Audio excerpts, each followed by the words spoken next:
جماعة الهجري العبري علقتهم وسخة مع نشامة الأردن. شو لعب بعقلهم؟ شو مين فكر حاله الهجري بعد جماعته لحتى شو يعملوا؟ كأنه بدهم يعملوا معبر أو عم يشتغلوا بشغلهم الاعتيادي بالتهريب المخدرات على الحدود الأردنية، ولكن كانوا نشامة الأردن بالانتظار، كان نشامة الأردن لهم بالمرصاد. شو القصة؟ شو اللي صار؟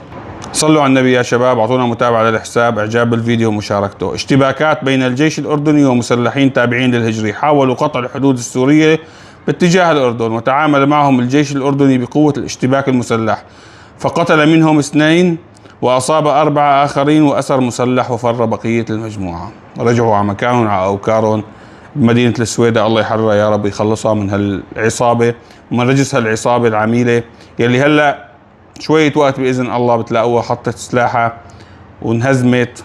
هدول اللي رايحين ينهزموا، رايحين يهربوا، شو رايحين يعملوا بعدين كلياته بيبين، ولكن بإذن الله ما لهم مستقبل، لا هن ولا كل الانفصاليين ولا كل اللي عم يستعينوا بعدو خارجي على الدولة السورية. بإذن الله المستقبل لسوريا واحدة موحدة للجميع بكل طوائفها بكل أطيافها، وبإذن الله الخير بيعمها كلياتها.